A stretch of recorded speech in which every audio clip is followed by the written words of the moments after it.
It's important to understand that dates, calendars, clocks, this is all arbitrary. If you pull out far enough in space and you see the Earth, it's rotating. And as it's rotating, that's a whole day. But out in space, where is the beginning of the day? Where's morning? Where's evening?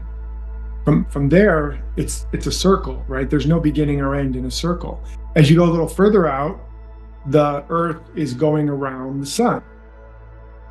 And where is the beginning of the year?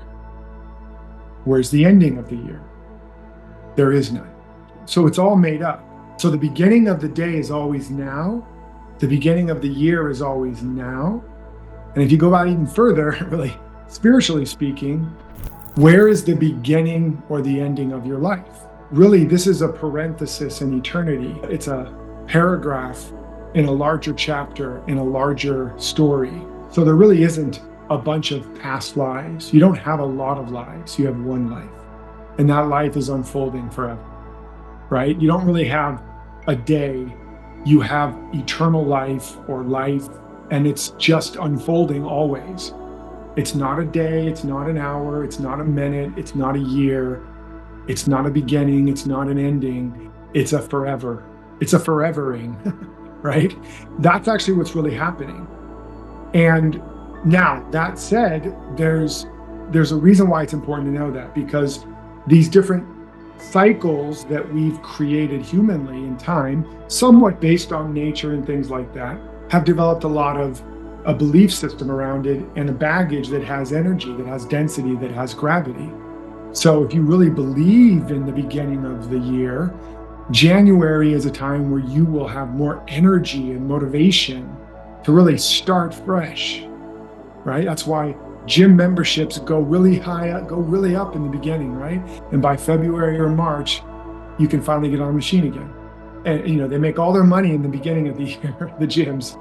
And also why the end of the year, the last couple of months or so, sometimes the last quarter, there's an energy of winding down. There's like an energy of, well, if I didn't get it done, I'll start fresh in the new year. Or like you have that in a day, well, I didn't get to my writing or to my exercise or my meditation, I'll just do it tomorrow. And it's a winding down, right? But that's all made up.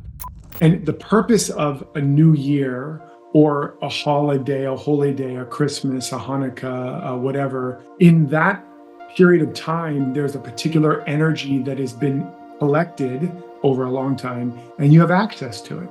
So you have access to a greater sense of giving or generosity, maybe, or love, or the spirit of giving during Christmas or Hanukkah or some of these things.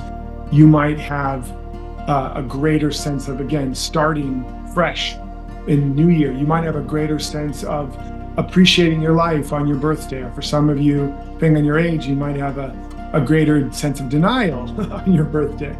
But the point is, there's certain pockets of energy you can take advantage of. The purpose of these pockets, though, is a practice. So the new year is about practicing and deepening the energy of beginning and having momentum and motivation. But it's not meant to only happen in January or the first quarter. It's practice to embody, and then you can begin again every day, every month. And indeed, that is the opportunity, is to carry that in. Today is the beginning. And you've all heard that today is the first day of the rest of your life, but it's actually true. It's possible. And spend the next month or so as if it's the beginning of your year. Today is January 1st or whatever. Just imagine you're gonna go for it, like you're just launching. I want, as a practice, right, as a sprint, so that you don't fall prey to the winding down. And the idea is, again, to build habits.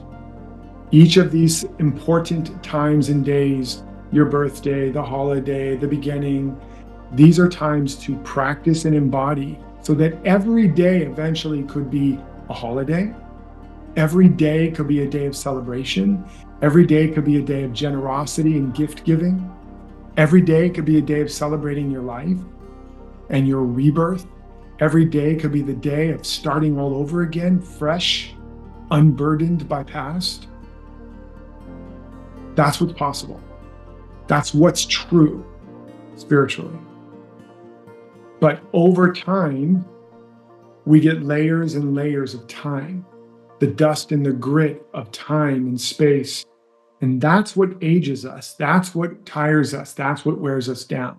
When in truth, we're the same spirit, the same consciousness when we were born to when we are 90. There is no beginning or ending. It's always beginning now. Genesis is always now. The whole universe is literally flickering on, off, on, off, on, off, on, off right now. And in every moment when it flickers off, there's in that gap, you can begin again. And when it flicks back on, it's brand new. That's literally what's happening. It's not just like static on manifest reality density. It's actually going on, off, on, off, on, off, on, off, on, off. There's a whole universe. There's no universe. There's a whole universe, but it's happening so fast, you can't see it or experience it. And what causes it to remain continuity is that our perception is dense enough that we don't see the on-off. And we carry the thought from the moment it was on through the moment when it's off, back to when it's on again. And so we end up with the same universe. All the cells in your body are not the same cells within 7 years. Every cell has been replaced. Why do you still look the same and have that same scar and whatever? And it's because obviously it's not all from a biological stance, dying and being reborn every day, but it's because the continuity of consciousness remains. So in every moment, you have the potential to begin again. That's the basic idea, is that there's principles, there's a practice, you build a habit, but we use goals, like the reason why I'm being practical also, which is what do you want to achieve? The goal, the purpose of a goal is not merely for the achievement of the goal.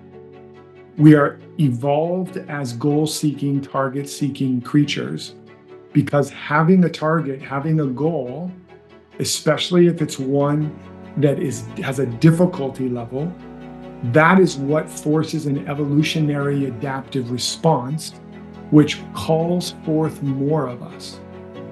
So just understand that. For some of you, they're like, well, I just want to grow spiritually. I don't really care about the world. Or maybe some of you, I just care about the world. I don't really want to grow spiritually. They're both two sides of the same coin. That's why faith without works is dead. And works without faith is unsustainable and ultimately leads to a form of death as well, or stagnation. It's about having a goal that matters, that has difficulty, and that will require you to grow, to up level. It will call forth more of you. And ultimately, at the end of each day, you didn't just achieve more, you became a little more of you. Understand that the demonstration of real wealth, real power, is not about how much comes to you. It's about how much comes from you. So we're expanding and developing greater and greater capacity of being, of generating being. So more love, more patience, more forgiveness, more creativity, more presence, more attention, or a deeper, better, higher quality of attention. But that's all a flowering of your being. And again, that does not happen in a vacuum. It happens because there's something that you want. There's something that wants to be created or emerge. And the process of attaining that and seeking to attain that activates something in you, calls forth the potential in you. What is that vision? What is that goal? And what is the resistance or limitation that is coming up? Understand, just as a general principle, there's no right or wrong. A person could decide, I'm not going to do anything but what is mine to do, even if I'm poor and living in a box under a bridge. Picasso was committed to only painting and never taking a regular job. And in his lifetime, he could doodle on a napkin and pay for anything. So it's absolutely possible. Robert Kiyosaki, Rich Dad, Poor Dad, he lived in his car, was pretty much, took every penny he had to learn and grow, and was kind of literally there with him and his previous wife were living out of their car in order to put all their attention and focus on what he wanted to build and create. So there's absolutely, a path and a principle to just do the one thing that is yours, no matter what, to the moon or bust kind of thing. And I've certainly done that at times. And then there's the other side, which is also completely legitimate. If I have bills to pay, or I have people that I'm responsible, like if I'm a parent or whatever the case may be, or if I have a parent I need to take care of, there's nothing out of integrity to do what I need to keep a roof over my head and food on my table and maybe, taking care of a loved one, as long as I don't use it as a way to avoid doing the hard but necessary work of developing my deeper work, my purpose, etc. So either one is fine. What matters is what's most true.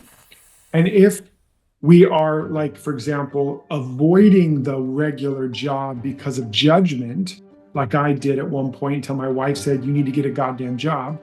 And I became a waiter. I was meditating. "No, you don't understand. I'm doing my work. I'm living the truth." And she's like, "Great, you need to get a job." And I did not want that job, and I hated that job. And then the story, if you remember, as I did that job, but I brought the me that I wanted to be to that job, which was the last thing I wanted, grew in me a level of character and consciousness that slingshotted me to the next level over a period of probably 6 months or so. I don't remember how long I was there. And then eventually went to a whole new level of work and wealth and abundance. But it happened while I was on the job. So that can be a perfectly legitimate path. Because I didn't want that job, because I was in resistance. I had a kind of an idea of what it should look like. But likewise, I've had to leave jobs or say no to work that would have paid me money, and even good money, to say yes to my true work. And that was really scary. And I lost a lot of money in the short term. But again, that slingshotted me to another level. It's not right or wrong. It's about what's the true movement now. And are we avoiding a job or holding on to a job out of fear or out of judgment? Because if that's the case, then we're going to just create more struggle.